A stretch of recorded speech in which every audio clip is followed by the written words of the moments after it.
سيدنا إبراهيم إنك حميد مجيد. الحمد لله الذي كفى وسلام على عباده الذين اصطفى. أما بعد، أعوذ بالله من الشيطان الرجيم. بسم الله الرحمن الرحيم. يا أيها الذين آمنوا كتب عليكم الصيام كما كتب على الذين من قبلكم لعلكم تتقون. صدق الله العظيم. আলহামদুলিল্লাহ, সমস্ত প্রশংসা সেই মহান করুণাময় আল্লাহ তাবারক তাআলার জন্য, যিনি আমাদেরকে আজকের এই পবিত্র মজলিসে আসা বসার তৌফিক দান করেছেন। তার শুকরিয়ার্থে আমরা সকলে মহব্বতের সাথে বলি আলহামদুলিল্লাহ। তারপরে পরে জানাই আমার নবী, আপনার নবী, নবী কুলের শিরোমণি, দো জাহানের বাদশা, আরবের দুলাল, মামিনার লাল, মক্কার বাতি, মদিনার জ্যোতি, বিশ্ব মানবতার অগ্রদূত, শান্তির মূর্ত প্রতীক, ইসলামের কান্ডারি, ধারক ও বাহক, জগৎগুরু, বিশ্বগুরু সাইয়্যিদুল মুরসালিন, শাফিউল মুজনাবিন, রাহমাতাল লিল আলামিনের উপর শত কোটি দরুদ সকলে বলুন সাল্লাল্লাহু আলাইহি ওয়াসাল্লাম বর্ষিত হতেই থাকুক। সকলে আরো একবার মহব্বতের সাথে বলি আল্লাহুম্মা আমিন। আমরা এতক্ষণ খুব সুন্দর আলোচনা শুনছিলাম, তাই না? খুব সুন্দর আলোচনা। হাজী সাহেবের মুখে আমরা ভালো লাগছিল, হাজী সাহেবের কথা শুনতে ভালো লাগে। তো হাকিকতেও ওলি আল্লাহদের দরবার একটা আল্লাহ প্রদত্ত অশেষ নিয়ামতের একটা জিনিস। সেই জন্য এই যে মনে করো আমরা এখানে এসেছি, এই যে উর্সে কুল, এই যে শব্দটা আমরা শুনি, অনেকের এটা এত অ্যালার্জি যে ব্যঙ্গ করে, আজান গাছিদের উর্সে কুল কেমন করে, কিন্তু বোঝে না এই উর্সে কুল এটা আপনার হাদিসের শব্দ। ওরস মানে হচ্ছে আপনার আনন্দ, খুশি, আর কুল মানে সকলের। তাহলে এটার শাব্দিক অর্থ হচ্ছে যে সকলের খুশি। সেটা কেমন করে? এই যে মনে করুন যে ভাই সাহেব আজকে এই মজলিস কায়েম করেছেন, এই মজলিসে কম বেশি আমি মনে করলাম আমার মায়েদের ধরে, বোনদের ধরে আমরা যারা উপস্থিত এখানে এসছি, আসবো মনে করুন 500 লোক হলো। আমাদের এই মজলিস মূলত তিন পর্বে ভাগ করা আছে, 3টে ধাপ আছে। তার প্রথমটা হলো আপনার উর্সে কুল বা ওজিফা, কোরআনের ওজিফা, যেটা আমাদের হাজী সাহেব প্রথমে পড়িয়েছেন, কালেমা শাহাদাত থেকে নিয়ে আপনার সূরা ফাতিহা, ইখলাস, ফালাক, নাস এবং দরুদ শরীফ। এইগুলো আমাদের একটা প্রথম ধাপ। তারপর দ্বিতীয় ধাপ হলো কিছু ওয়াজ নসিহত, ওয়াযাক্কির ফাইন্নায যিকরা তানফাউল মুমিনিন। কোরআনেও আছে কথাটা আপনার 27 পারায়। আল্লাহ সুবহানাহু ওয়া তাআলা বলছেন, হে নবী তুমি নসিহত করতে থাকো, উপদেশ দিতে থাকো,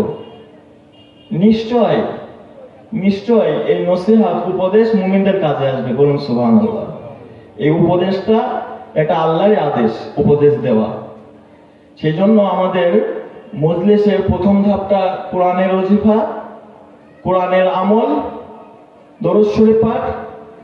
আর দরুদ শরীফ পাঠ না করলে হযরত আলী রাদিয়াল্লাহু তাআলা আনহু বলছেন যে বান্দা যখন দোয়ার প্রারম্ভে এবং শেষে, দোয়ার আগে ও পরে, শেষে যদি দরুদ শরীফ পাঠ করে আল্লাহ সুবহানাহু ওয়া তাআলা সেটা কবুল করে নেন। বলুন সুবহানাল্লাহ।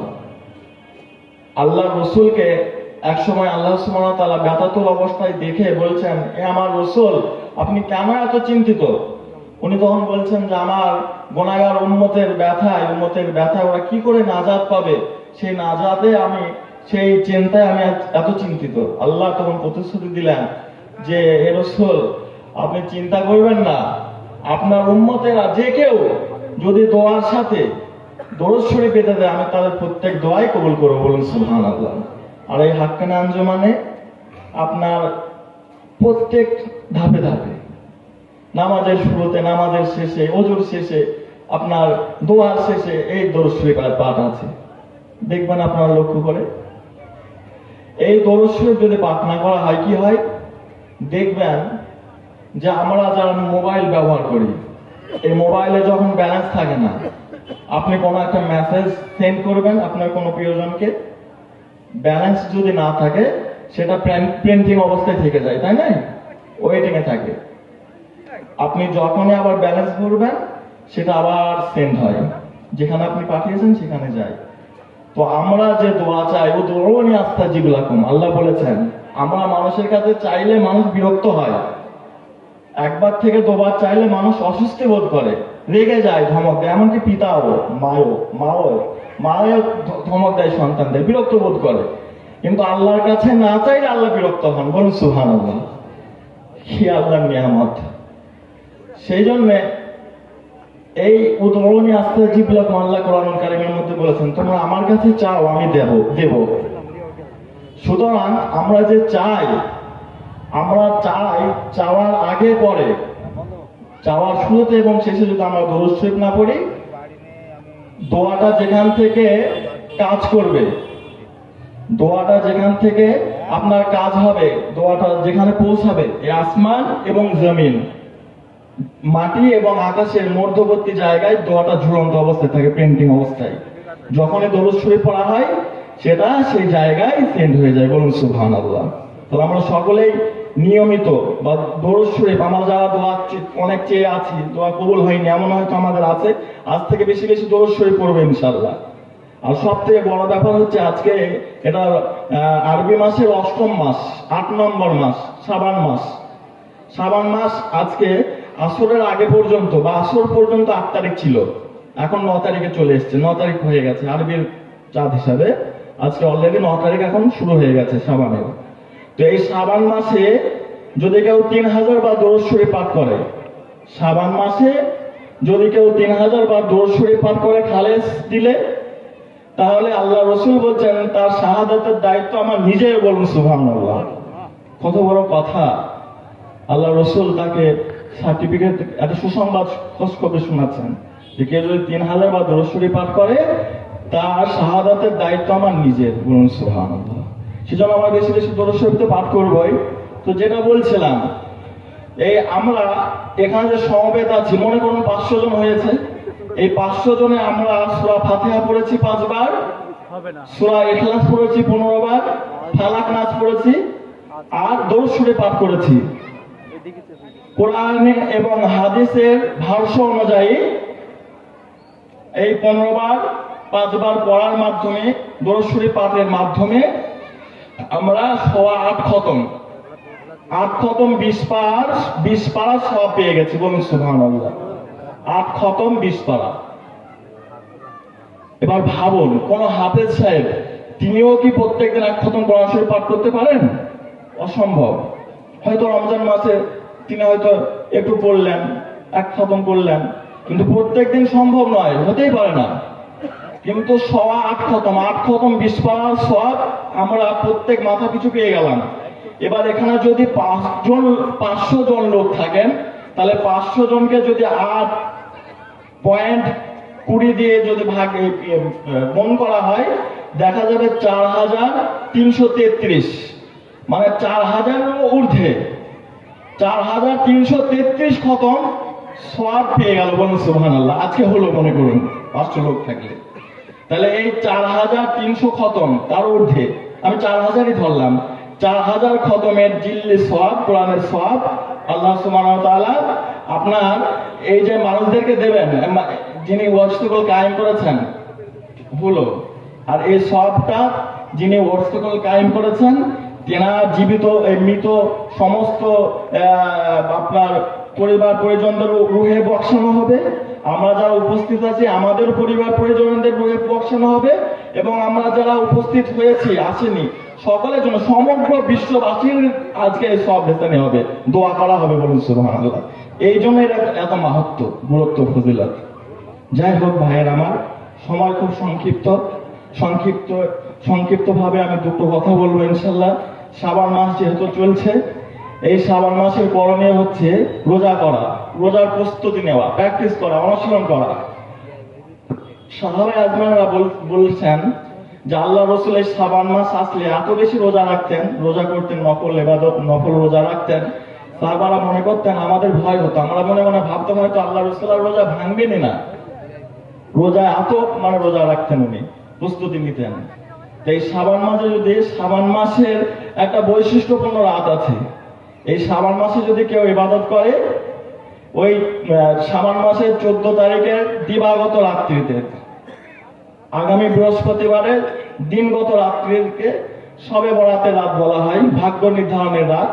আমরা যারা সৃষ্টিজীব, সৃষ্টি মখলুক দুনিয়াতে এসেছি, সমস্ত সৃষ্টি মখলুকের সৃষ্টি হওয়ার 50,000 বছর আগে ভাগ্য নির্ধারিত করা হয়ে গেছে। তারপরেও সেটাকে আপডেট করা হয় এই প্রত্যেক শাবান মাসের 14 তারিখের রাত্রিতে। তো এই 14 তারিখের রাত্রিতে যদি কেউ ইবাদত করে, আল্লাহ সুবহানাহু ওয়া তাআলার দরবারে আল্লাহ সুবহানাহু ওয়া তাআলা প্রতিশ্রুতি দিয়েছেন, আল্লাহ রাসূলও সুসংবাদ শুনিয়েছেন, অনেক গুরুত্বপূর্ণ মহিমান্বিত রজনীর আছে, রাত আছে। তার মধ্যে একটা অন্যতম হলো লাইলাতুল কদর, রমজান মাসে যেটা হয়। লাইলাতুল কদর সম্পর্কে কুরআনুল কারীমে একটা সূরাও রচনা করেছেন আল্লাহ সুবহানাহু ওয়া তাআলা। একটা জিনিস সবসময় খেয়াল রাখতে হবে, যে যখন যে জিনিস হয়, সংক্ষেপে একটা উদাহরণ দিই আপনাদের। একজন, সময় খুব বেশি হয়ে যাচ্ছে, যাই থাক, আমি যেটা মূল কথা সেটা বলে দিই। বিসমিল্লাহির রহমানির রহিম। ইয়া আইয়ুহাল্লাযীনা আমানু, হে মুমিনগণ, কুতিবা আলাইকুমুস সিয়াম, তোমাদের উপর রোজা ফরজ করা হয়েছে, কামা কুতিবা আলাল্লাযীনা মিন ক্বাবলিকুম, যেরকম তোমাদের পূর্ববর্তী গণের উপরও ছিল, লাআল্লাকুম তাত্তাকুন, যাতে করে তোমরা মুত্তাকি এবং সংযমী হতে পারো। এই সংযমীটা কি করে হওয়া যায়, তার একটা ঘটনা শুনবেন আপনারা, বলবো, সংক্ষেপে বলে দিই। সংযমী হওয়ার একটা ঘটনা এরকম, যে আল্লাহ সুবহানাহু ওয়া তাআলা যখন প্রত্যেক মানুষ সৃষ্টি করার নিয়ত করলেন, নিলেন, আল্লাহ সুবহানাহু ওয়া তাআলা যখন মানুষ সৃষ্টি করবেন, তখন মানুষের প্রত্যেকটা পার্ট, আপনার হাত, অঙ্গ প্রত্যঙ্গ, চোখ, কান, একটা একটা করে সৃষ্টি করার পরে উনি বলেছিলেন, আলাস্তু বিরব্বিকুম, আমি কি তোমাদের প্রভু? তখন সমস্ত অঙ্গ প্রত্যঙ্গ, আমাদের সমস্ত পার্টস গুলো, আমাদের দেহের সমস্ত অঙ্গ প্রত্যঙ্গ গুলো এক বাক্যে স্বীকার করে নিয়েছিল, হ্যাঁ আপনি আমাদের রব, বালা, নিশ্চয়ই আপনি আমাদের স্রষ্টা, পালন কর্তা। কিন্তু আল্লাহ সুবহানাহু ওয়া তাআলা যখন নফস সৃষ্টি করলেন, নফসের আবার অনেক প্রকার আছে। আমার দাদু ভাইরা খুব সুন্দর বলতে পারেন, আমার দাদু ভাই খুব শ্রদ্ধের পাত্র, আমার খুব সুমিষ্টভাষী। তো আল্লাহ সুবহানাহু ওয়া তাআলা আমাদের এই নফস যখন সৃষ্টি করলেন, উনি তখন বললেন যে নফস, এই নফস তোমাদের যে আমি সৃষ্টি করলাম, এর থেকে ভয়ঙ্কর আশ্চর্য জিনিস আর কিছুই আমি সৃষ্টি করিনি। তোমাদের এ পর্যন্ত যে অঙ্গ প্রত্যঙ্গগুলো আমি সৃষ্টি করেছিলাম, তো এই সমস্ত নফস সম্প্রদায়, সমস্ত নফস গুলোকে একত্রিত করে আল্লাহ যখন বললেন, আলাস্তু বিরব্বিকুম, আমি কি তোমাদের রব? তখন এই উদ্ধত নফস গুলো কিভাবে উত্তর দিচ্ছে দেখুন। আমরা সকলে উত্তর দিয়েছিলাম, আনা আনা, আনতা আনতা, আমি, তুমি। কত বড় বেয়াদবি! আল্লাহ তখন রাগান্বিত হয়ে ফেরেশতা মণ্ডলীদেরকে হুকুম দিলেন, এই ফেরেশতা যাও, এদের টেনে হিচড়ে এদেরকে জাহান্নামের আগুনে পোড়াও। 1000 বছর ওদের জাহান্নামের আগুনে পোড়ানো হলো। তারপরে সেই জাহান্নামের আগুন থেকে এই নফসকে যখন বার করা হলো, বার করানোর পর আবার নফসকে জিজ্ঞেস করা হলো, আল্লাহ জিজ্ঞেস করলেন যে আমি কি তোমাদের রব, আমি কি তোমাদের প্রভু? তখন নফস গুলো বলছে এরকম ভাবে, মনে হচ্ছে জানো তুমি, এখনো কন্ট্রোল হয়নি। আল্লাহ বলছেন, দেখো ফেরেশতারা, দেখো কত বেয়াদব, এরা এখনো কন্ট্রোল হয়নি, যাও এদের আবারও 1000 বছর খাদ্য পানীয় আহার সব বন্ধ করে দাও, এদের আহার পানাহার 1000 বছরের জন্য আবার বন্ধ করে দাও, যাও জাহান্নামে নিক্ষেপ করো। তখন ওই 1 মাস যেতে না যেতে সমস্ত নফস গুলো এক বাক্যে আর্তনাদ করতে থাকে আর বলতে থাকে, 1 মাস যেতে না যেতে খাবার আর পানের অভাবে, খাবার, আহার আর পানাহারের অভাবে তৃষ্ণায় কাতর হয়ে তারা বলতে থাকে, আর্তনাদ করে আল্লাহর কাছে হায় হতাশ করে, আল্লাহ তুমি আমার রব, তুমি আমার সব, তুমি আমার মালিক, তুমি আমাদের খালেক, সমস্ত প্রশংসা করে। আমাদের আর এরকম কষ্ট দিও না, আল্লাহ আমাদেরকে ক্ষমা করো, মাফ করো। তখন আল্লাহ আবার ফেরেশতাদেরকে হুকুম দিলেন, যাও বার করে নিয়ে আসো। তখন ফেরেশতাদের হুকুমে, ফেরেশতা আল্লাহর হুকুমে এই নফসগুলোকে বার করে নিয়ে আসলেন এবং আল্লাহ বললেন, আল্লাহ তো সবই জানেন, আলিম ইন্নাহু আলিমুম বিদাতিস সুদূর, আল্লাহ অন্তর্যামী, সবকিছু জানে, মানুষের মনে কি হচ্ছে, আগামীতে সে কি কল্পনা করবে, সবকিছুই আল্লাহ জানেন। তারপরেও আল্লাহর একটা সিস্টেম আছে, সেটাকে পরিচালনা করার জন্য, দুনিয়াকে পরিচালনা করার জন্য একটা সিস্টেম লাগে, একটা ধারাবাহিকতা লাগে, তাই আল্লাহ সেটা করেন। এই মাইক্রোফোনটা আল্লাহ চাইলে অটোমেটিকলি আপনার কাজ করবে, কিন্তু একটা স্ট্যান্ড না লাগলে একটা অলৌকিকতা লাগে, অলৌকিক লাগে, সেজন্য একটা সিস্টেমের মধ্যে রাখেন আল্লাহ। তখন আল্লাহ বললেন যে আমার ফেরেশতারা তোমার সাক্ষী থাকো, আমি আমার বান্দাদের সৃষ্টি করবো দুনিয়ায়, এবং সব থেকে একটা বিষয়, আমার শেষ নবী উম্মত করে আমি আমার শেষ নবী পাঠাবো, রসুল পাঠাবো, এবং তেনার উম্মতদেরকে আমি পাঠাবো, তাদেরকে আমি 1 মাসের রোজা দান করবো, বলুন সুবহানাল্লাহ, যাতে করে তারা এই 1000 বছর আগুনে পুড়লো, তারপরেও তাদের উদ্যত নফস, এই নফসকে তারা নিয়ন্ত্রণ করতে পারলো না, কিন্তু 1 মাস খাবার পানীয় যখন তাদের বন্ধ করে দেওয়া হলো, সমস্ত নফসগুলো অটোমেটিক তারা কন্ট্রোল হয়ে গেল। সুতরাং তোমরা সাক্ষী থাকো, আমি আমার শেষ নবী পাঠাবো, তাদের উম্মতদেরকে আমি 1 মাসের রোজা দান করব, যাতে করে তারা সংযমী হতে পারে, বলুন সুবহানাল্লাহ, লাআল্লাকুম তাত্তাকুন, যাতে করে তোমরা মুত্তাকি এবং সংযমী হতে পারো। সেই আসন্ন রমজান মুবারক আমাদের অতি নিকটে, অতি কাছে। আমরা আজ থেকে, এখন থেকে আমরা সকলে নিয়ত করি ইনশাআল্লাহ আমরা এই 1 মাসের রোজা রাখবো ইনশাআল্লাহ। অনেক ভাইরা বাহানা করে, টাল বাহানা করে, বেশ সুস্থ রোজা রাখার জন্য, সুস্থতা, এর পয়সা অন্যান্য কিছু নাই, কিছু ইয়ে হয় না, আপনি বাহানা দিতে পারবেন না। কিন্তু হজ, ওমরা, দান, সাদাকা, যাকাত, এর জন্য অর্থের প্রয়োজন, বাহানা একটা আছে, কিন্তু রোজার জন্য তো কোনো বাহানা নেই, কোনো কিছু চলবে না যদি সুস্থ থাকেন। আপনারা নিয়ত করুন, আমরাও নিয়ত করি, রমজান মাসে অন্তত যারা রোজাদার তাদেরকে শয়তান অন্তত খাবারের ধোকাটা দেয় না, জানো, যতই ধোকা দেয় খাবে না তো, তাহলে কি ধোকা দেয়, গীবত করো, চোখে কোনো নোংরা জিনিস দেখো, মোবাইলে গেম খেলো, ভিডিও দেখো, গান বাজনা শুনে, এরকম খাবার ধোকা দেয় না। আমরা যারা চাষি আছি, যারা রিক্সা চালক, যারা দিনমজুর, তারাও রোজা রাখেন, অনেক নামাজি ভাইরা আছেন, তারা অক্লান্ত পরিশ্রম করেন রোজার মুখেও, কিন্তু সেই ভাইদেরই যদি আপনার অন্য মাসে বলা হয় যে আমি যাচ্ছি গো মাঠে গেলাম, 8টার সময় খাবার পাঠিও, 8টা 10-15 হয়ে গেলে সে রেগে যায়, ভালো লাগে না, বাড়ি এসে বিবিকে তিরস্কার করে, মারধরও করে, গালি গালাজ করে। কিন্তু এই রমজান মাসে না খেয়ে থাকে, সে যতক্ষণ ডিউটি করে, তারপরেও কিন্তু সে ক্লান্ত হয় না। নিয়ত, ইন্নামাল আমালু বিন্নিয়াত, আমরা আজ থেকে পাকা নিয়ত করি, ইনশাআল্লাহ আল্লাহ তৌফিক দেবেন ইনশাআল্লাহ। যুবক ভাই, আমার বাপজিরা, যারা আমরা সুস্থ আছি, আল্লাহর কাছে আমরা দোয়া চাই, আল্লাহ এই রমজানের মুবারক আমরা যারা পাবো, তোমার পছন্দ মতো ভাবে প্রত্যেকটা রোজা রাখতে পারি। আর এই রোজা মাস পেল, অথচ নিজের গুনাহ খাতা মাফ করে নিতে পারলো না, আল্লাহ ফেরেশতা বলেছেন সে ধ্বংস হোক, আল্লাহ রসুলও সেখানে সম্মতি দিয়েছেন, উনিও আমিন বলেছেন, এরকম ঘটনাও আছে। সেই জন্য এই ক্ষতির মধ্যে আমরা যাব না, ধ্বংসের মধ্যে যাব না, আমরা প্রত্যেকেই এই রমজান মাসে রোজা রাখবো ইনশাআল্লাহ। সকলে বলে ইনশাআল্লাহ। আল্লাহ আমাদের সকলকে আসন্ন রমজানুল মুবারকের প্রত্যেকটি রোজা তোমার পছন্দ মতো ভাবে আমরা রাখতে পারি সেই তৌফিক দান করুন, এবং আমরা সকলে মিলেমিশে ভাতৃত্ব অটুট রেখে, সম্প্রীতি বজায় রেখে, আমরা হাতে হাত রেখে, কাঁধে কাঁধ মিলিয়ে আমাদের শেষ সম্পদ ঈমান নিয়ে আমরা পরকালে পাড়ি দিতে পারি। আল্লাহ সেই তৌফিক আমাদের সকলকে দান করুন।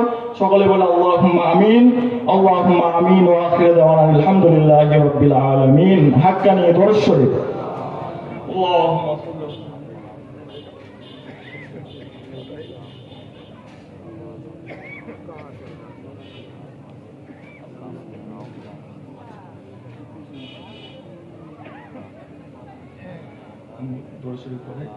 اللهم صل وسلم وبارك على عبدك ورسولك الكريم رحمة للعالمين شافي المذنبين سيدنا مولانا ونبينا محمد وعلى آله وأهل بيته وأولاده وذرياته وأزواجه وأصحابه وأوليائه وأمته أجمعين كما صليت وسلمت وباركت ورحمت على سيدنا إبراهيم وعلى آل سيدنا إبراهيم إنك حميد مجيد اللهم صل وسلم